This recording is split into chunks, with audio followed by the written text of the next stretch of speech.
Hello dear students, welcome back to my class.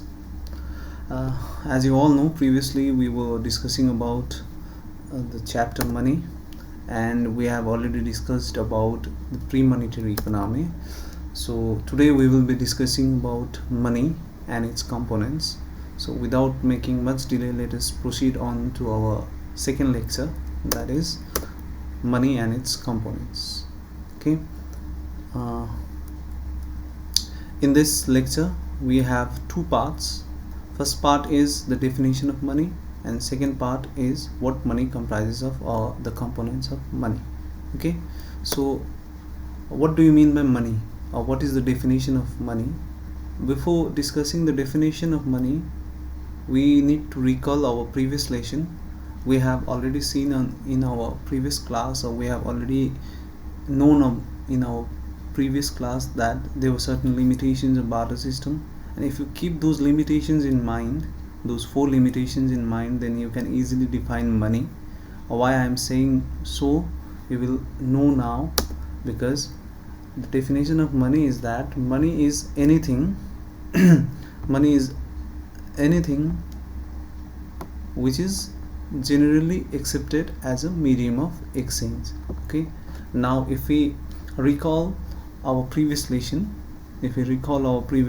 then we find that one of the limitation, or the very first limitation of barter system, was problem of common medium of exchange. Okay, so here if you see, money is anything which is generally accepted as a medium. Generally means which is accepted anyway. Okay, second, here measure of value.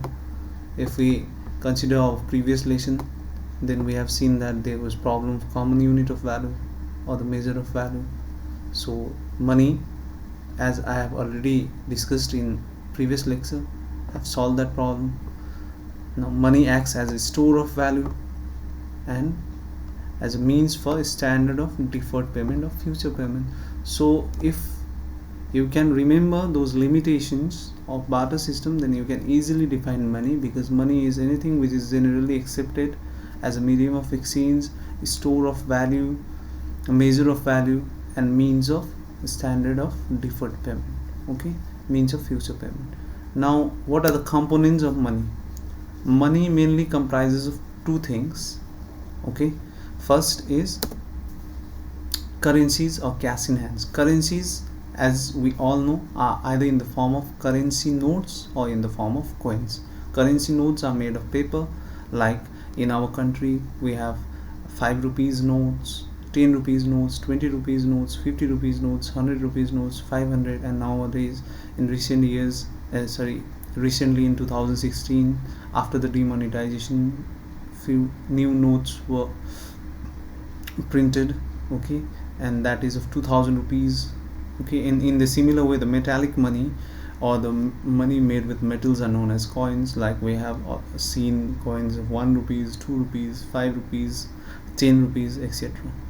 Okay, so the first component is very simple, that is cash in hand or currencies, and it is either in the form of notes or in the form of coins. Okay, now we should be knowing about the second component, or second form of money, that is deposit money.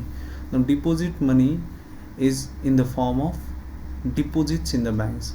We all know that we have bank accounts in the we have bank accounts, several bank accounts in banks, isn't it?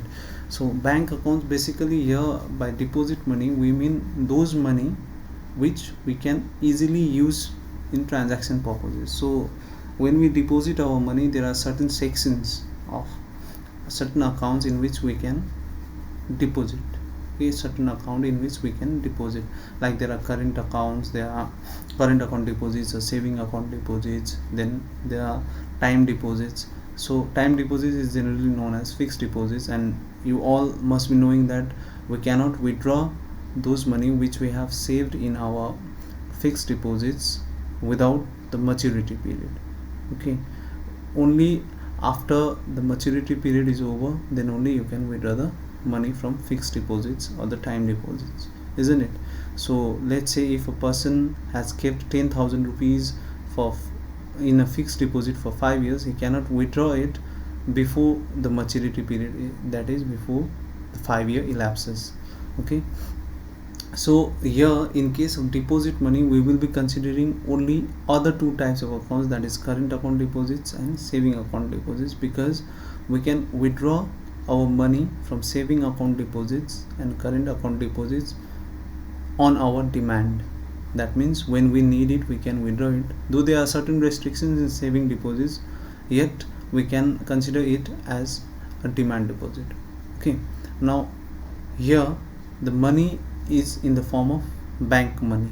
Deposit money means bank money. Nowadays we all know that we don't even use checks. Nowadays we use debit card, swipe it and do our shopping. We use ATM cards, that is the debit card, okay, to do the shoppings or to book a movie ticket, or when you are at your home you can easily use those ATM cards and do online shopping, etc. So debit cards are very much in use nowadays. Not only that, there are some online platforms of all the banks nowadays, they provide e-services, online services, so online payments can also be done. Not only that, mobile banking is there, so through mobile phones we can make our payments. So it has become much easier to use deposit money, and it is more like a cash nowadays, because after demonetization we all know that government has been encouraging digital form of payments. So almost all of us, whether it be in a very small level or maybe large amount of our transactions, are taking in a digital form nowadays. Okay, we need to note few things. We need to note few things apart from all this. uh, Two forms of money, we see that in the recent times there has been very huge number of mobile wallets are coming now in the market, like Google Pay, Phone Pay, Paytms, MobiQuick, etc. Okay, these are all linked with, most of these are linked with your bank account. So what you do is, like Google Pay, we directly link our account with bank, and when we make payment, it is actually going through the bank money itself or the deposit money itself. But what we can also do is we can transfer our money to the mobile wallets in limitations, and then use those money for our shopping, etc. Okay, and recently there has been a concept of UPI also, unified payment interface. What does it mean is that a person may be having his bank account in more than one banks, that is, he may be having, or she may be having account in SBI, Punjab National Bank, ICICI, etc. So what UPI do is, it will provide a common platform. It is an app which provides a common platform from which you can use all your bank accounts. Okay, otherwise what happens is you have to go through different mobile apps. Let's say for SBI you will require a different app. For PNB, Punjab National Bank, you will require its own app. So what UPI has done is, it will provide you the services for all the banks in one app itself. Okay, hope you have understood the components and meaning of money. Components of money mainly comprises of two things. One is cash and the other is deposit money. Deposit money is nothing but your bank money, and bank money simply means the money which you have in your account and which you can use through your debit cards, checks, okay, online payments, mobile payments, etc. Hope you have understood this lecture. Okay, and I hope that you all are safe and staying at home. I'll be providing my next lecture related to this chapter only, and we will move on to our next topic in my next lecture, that will be money supply. Okay, till then, goodbye, thank you.